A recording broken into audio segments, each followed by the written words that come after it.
let's get started here. So, we are now moving on to the last module in the course, namely the discrete Fourier transform.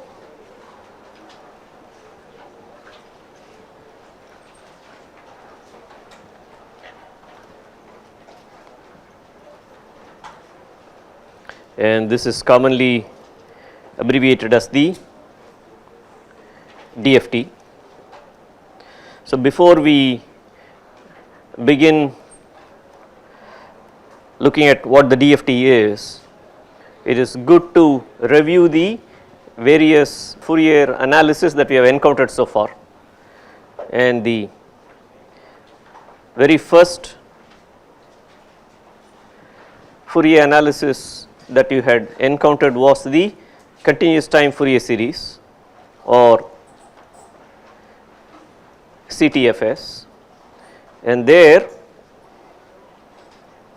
the assumption was the signal x was periodic, it had a period cap t, and hence it satisfied this relationship. If this were the case, you were told that it admits a Fourier series expansion, and the expansion was given like this: ak e to the j k omega naught t. Omega naught was 2 pi by cap t. Ak were the Fourier series coefficients, and ak, the expression was 1 over t minus t by 2 to plus t by 2 x of t e to the minus j k omega naught t dt. So, this was the assumption about the signal, namely periodicity.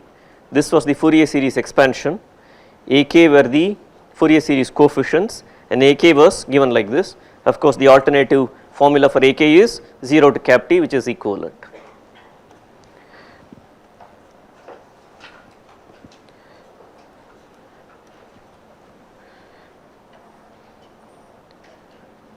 One of the motivations for this is machine representation. That is, you would like to work these things on a computer. X of t is a continuous time signal, and hence that cannot be stored on a machine because the independent variable takes on a continuum of values. The other aspect, of course, is ak.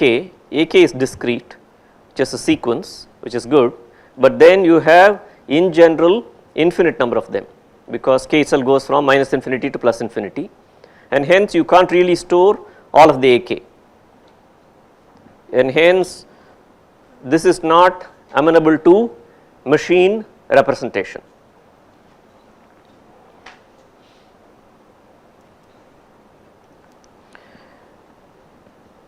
The second Fourier representation that you had seen was the continuous time Fourier transform.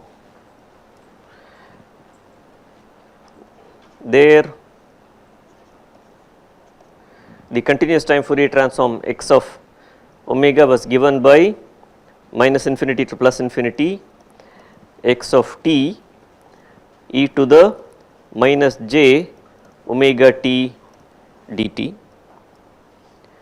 and x of t is 1 over 2 pi minus infinity to plus infinity x of cap omega e power j omega t d omega. These are the forward and inverse transform expressions. Again, x of t is continuous variable signal, t is a continuous variable as before. Only difference now is x of t is not periodic, therefore you can't represent x of t on a machine. And if you look at the transform is x of omega, independent variable omega is also continuous. Therefore, once again neither can you represent the signal on a machine nor its continuous time Fourier transform, because in both cases the variable is continuous.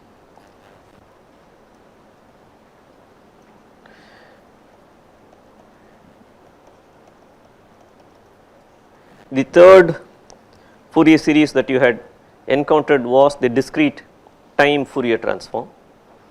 You are given a sequence x of n and the discrete time Fourier transform is x of e to the j omega. So, this in general goes from minus infinity to plus infinity, x of n e to the minus j omega n, rather it is x of n e to the minus j omega n summed up over all n. So, this was your discrete time Fourier transform, and then the I dt f t was 1 over 2 pi minus pi to pi x of e to the j omega e to the j omega n d omega. So, this was the inverse discrete time Fourier transform. We know when we encountered this, we made the remark that the DTFT is nothing new, it is really the continuous time Fourier series in disguise, except that this Fourier representation is applied to the 2 pi periodic function, namely the DTFT. Therefore, whatever objections we had to the CTFS in terms of machine representation applies to this. Neither the transform x of e to the j omega can be represented on a machine because this is a continuous variable, nor the sequence, even though it is discrete, you have infinite number of them. Therefore, this is not amenable for machine representation. The last Fourier series representation is discrete time Fourier series. I do not know if this was mentioned in signals and systems, was it? Yes or no? No, okay. But it is not too difficult to see what this is. Once you know the principle behind CTFS, DTFS is no different conceptually. So, what we have, moment you have Fourier series, you expect some periodicity to be present. In the continuous time case, the signal was periodic with period cap t. Now, you are applying the same principle to the discrete time counterpart. You have x of n plus cap n equals x of n.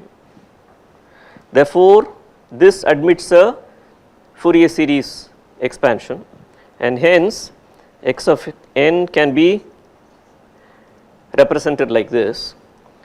So, you have a k e to the j k omega naught there was 2 pi by cap t.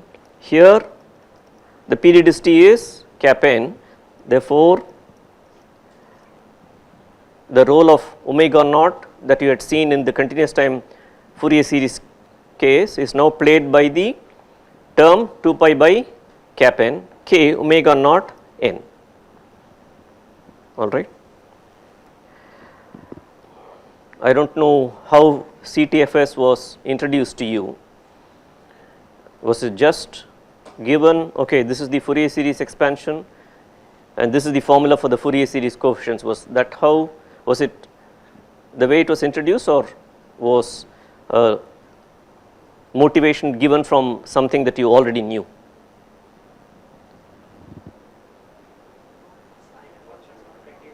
Okay.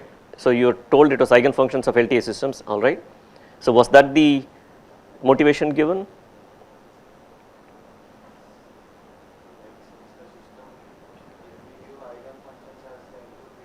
Yeah, sure. Okay, all right. Okay, that is one way of approaching CTFS, but really what you have known even before learning about Fourier series is you have been taught generalized Fourier series even before encountering Fourier series, and you have been taught that even before landing up here. alright, even as part of your school education you have been taught generalized Fourier series. How about that?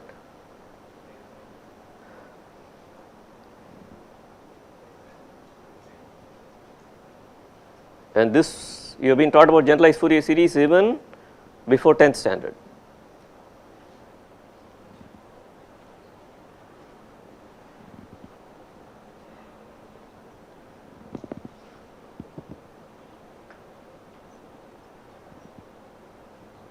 Sixth, 7th standard, I think.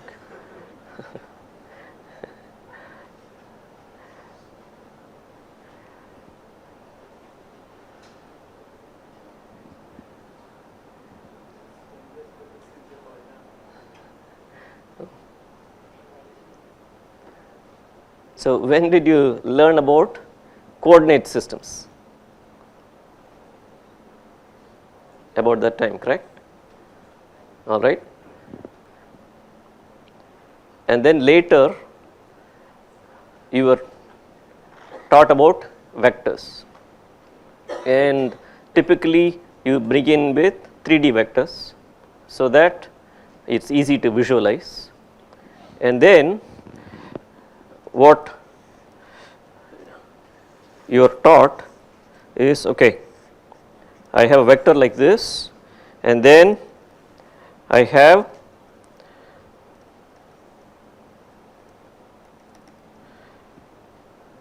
projections like this, and then I project it onto the x axis, I project it onto the y axis, and I project this vector onto the z axis, and I get 3 coefficients.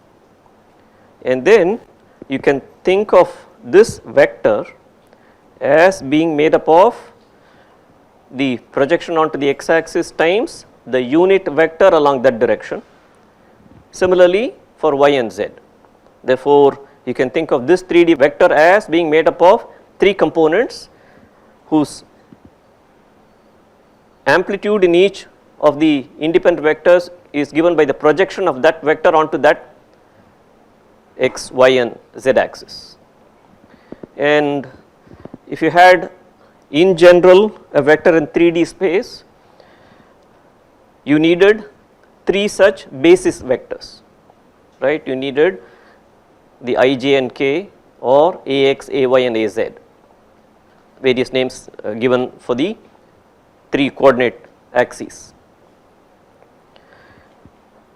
And if you only had a 2D vector, you needed only 2 basis functions, right. And this can easily be extended to n dimensions, although you cannot visualize beyond 3. If you had a 4-dimensional vector, you need 4 basis functions, and typically these are orthogonal basis functions.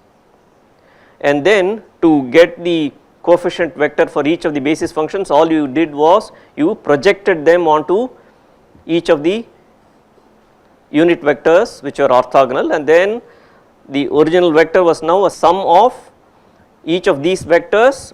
Each vector is now multiplied by its coefficient that was obtained by projecting the original vector onto each of these coordinate axes.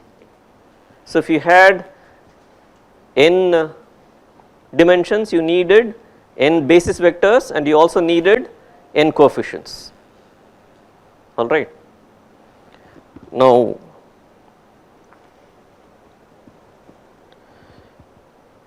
what is happening in CTFS? So, this is periodic with period cap t, and your basis vectors are e to the j k omega naught t, and k itself goes from minus infinity to plus infinity. So, in this case the number of basis vectors is countably infinite, and then you had this ak. So, each of these basis vectors is now multiplied by these coefficients, and then your given signal x of t is now expressed as coefficient times the corresponding basis vector summed up over all basis vectors, okay. and to find the coefficient themselves you need to take, or rather you needed to project the vector onto the basis function, and it so happens that you can view projection as what is called as the inner product, and inner product for vectors turns out to be multiplying component wise and summing up, but that is not the only definition. That is one of the definition that satisfies the general inner product concept. If you took up a course on function analysis, you would be talking about vector spaces, norms, inner products and distances, and all that is required for an inner product is to satisfy certain axioms. It so happens that the component wise multiplication of two vectors and then summing up happens to satisfy the definition of inner product for an n dimensional space. If on the other hand the space were continuous, the inner product is defined something like this. So what you are doing is you are taking the signal and then projecting it onto e to the j k omega naught t, which is the kth basis function, and the definition of the inner product in this case is x of t times y star of t dt, and you integrate over that space, and it so happens that the space here is this integral, and the limits of the integral is between minus t by 2 to plus t by 2 or between 0 to t. So x of t times y star of t dt, so x of t, remember y of t is our basis function which is e to the j k omega naught t, that is why you have e to the minus j k omega naught t here, because this minus comes because of complex conjugation, and the inner product definition in this case happens to be this. Therefore, all you are doing when you are getting the Fourier series coefficients is that you are taking the signal and projecting it onto the space of e to the j k omega naught t, as simple as that, and that projection happens to be this integral. That projection which was component wise multiplication for n dimensional case turns out to be this here. Therefore, this representation of x of t as sum up over all k, ak e to the j k omega naught t is nothing but Fourier series expansion, which is another illustration of expressing a signal or a vector in terms of the components that constitute the basis for that space. In this case the space happens to be infinite dimensional, alright, and notice that again if you had a 3-dimensional vector, you could represent it as component along the x, y and z direction, and you have your usual Cartesian coordinates, but you could also express a vector using say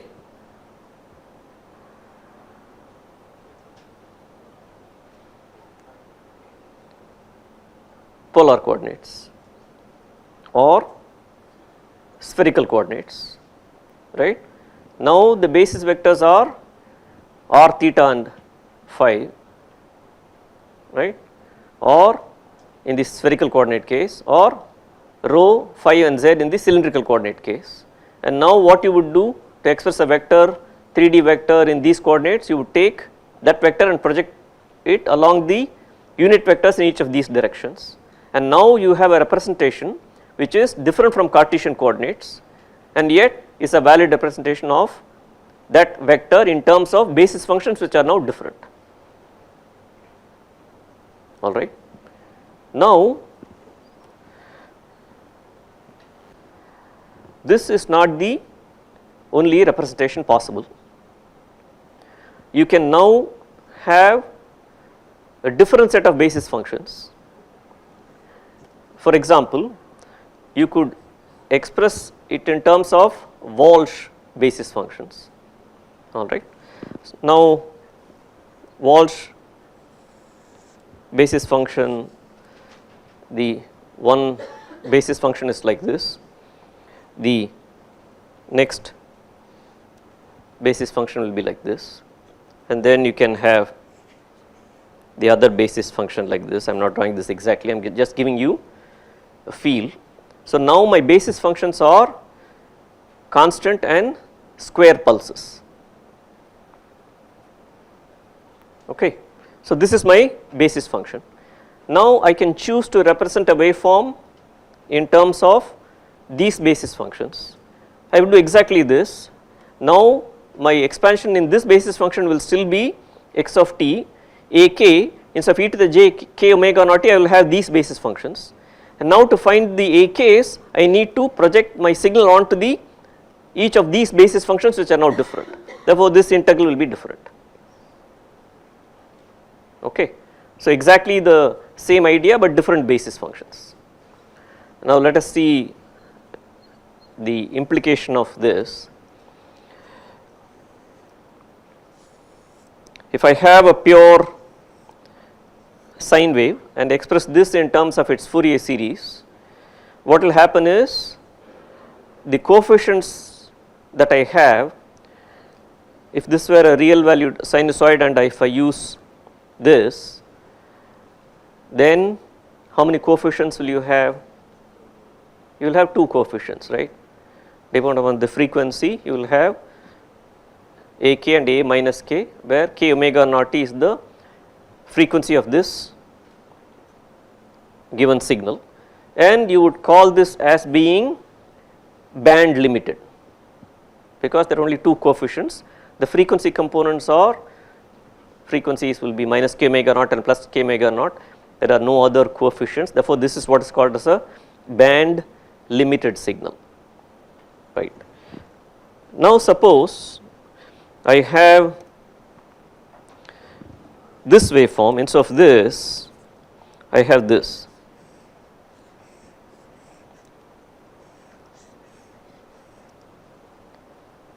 And now I am expressing this as Fourier series, and now this was one of the first exercises that must have been given to you when you are doing Fourier series, and then you had a k, which was a simple formula, and one thing that you can surely say about a k is it fell off as 1 over n or 1 over k, alright. But this had this will have how many finite set of coefficients or infinite set of coefficients? This will have infinite set of coefficients, and this is not band limited. Okay. Now, let us take this square wave and now do a Walsh expansion, alright. So, these are the basis functions for Walsh, and if I want to express this in terms of Walsh expansion, what do you think will be the number of coefficients that will be required? It will be just 1. Very good. Now, let us take this, and now I want to express this in terms of Walsh expansion. If you want to guess how many coefficients you would need, what would be your guess? Infinite number of coefficients. And to get a feel for what is going on, if you truncated this using finite set of coefficients, what do you think will be the waveform?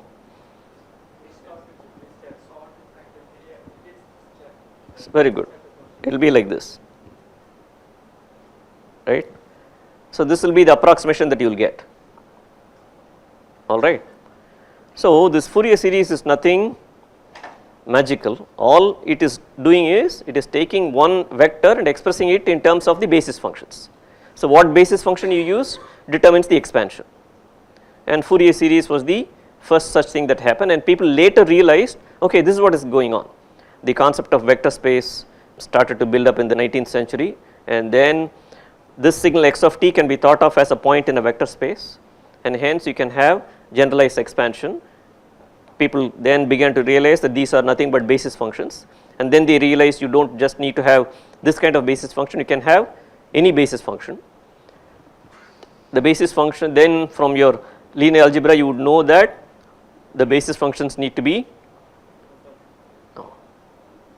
independent. If it is orthogonal, then all you need to do is to get the coefficient for that basis function, you need to project it only on that vector, alright. So, that as you add more and more number of basis functions, if you added more basis function, the earlier coefficients remained as they are, and because the expansion is orthogonal, one more basis function if you add, all you would need is project the signal onto that newly added basis function, get the coefficient and then keep on increasing the accuracy of the approximation, alright.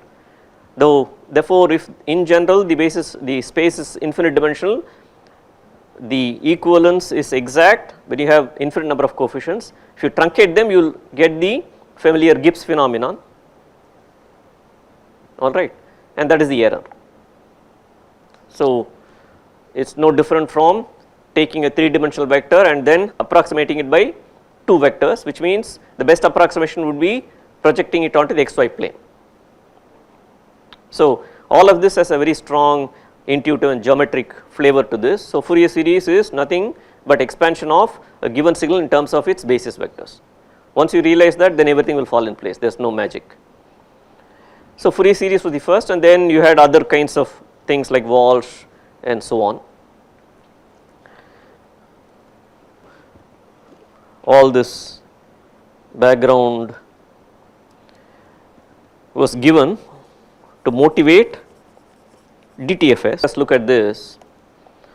So, this is going from K, going from whatever the number of basis functions are there for this space, right. So, the basis functions for this space is consisting of K 2 pi by cap n times little n, and AK is tied to the kth basis function. If you now replace little k by little k plus cap n, what happens to the basis function? It remains the same, alright. And when you are going to express a signal in terms of its basis functions, you would use as many basis functions as there are in the space. In terms of continuous time Fourier series, when you took e to the j k omega naught t, and when you let k vary from minus infinity to plus infinity, you generated for each k a basis function that was independent for every value of k. No value of k that is different would produce something that was what you had seen before. For each and every value of k, the basis function is different, and you had to use every single basis function that was there to represent this space completely without any error. Now, in this case, the number of basis functions is what? Finite, and it happens to be n, cap n, and hence you need to go only from 0 to cap n minus 1, because those are the only independent basis functions that are present, right. Any value of k outside this interval will give you the same basis function. Therefore, as far as DTFS is concerned, this is what the definition is.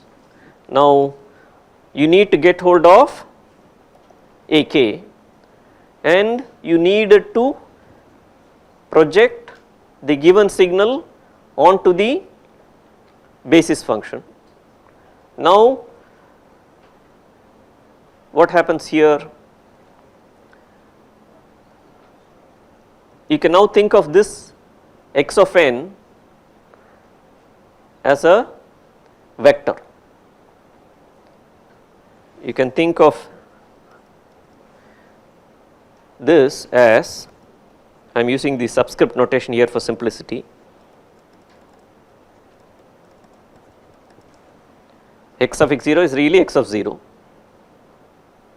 So, I can think of this as a n component vector, right.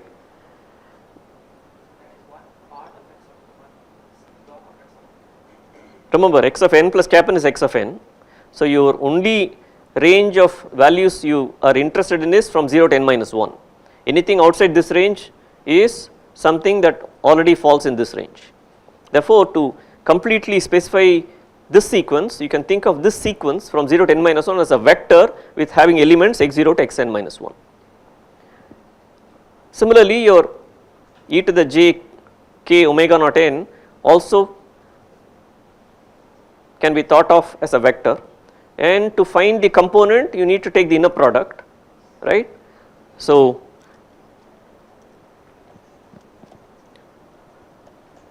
x of n and when you take the inner product, really it is not x of n times y of n summed up over all n, really the inner product in general is x of n times y star of n summed up over all n, that is the general case. Therefore, I sum this up, n going from 0 to n minus 1, and you can have this factor 1 over n. Okay. So, let me now kind of write it more clearly. Therefore, a k 1 over n x of n e to the minus j k 2 pi by cap n times little n. So, this is really your DTFS, and now you can see the connection between CTFS and this, all right. So, signal is periodic, admits a Fourier series expansion, and because the bases are only finite, the Fourier series expansion goes only from 0 to n minus 1. AK are the Fourier series coefficients, AK are given by this formula. So, this is very similar to the AK in the continuous time case where you had an integral, here this is summation, but the underlying conceptual outlook is the same, alright. So, these are the 4 different Fourier series representation that you have seen so far, okay.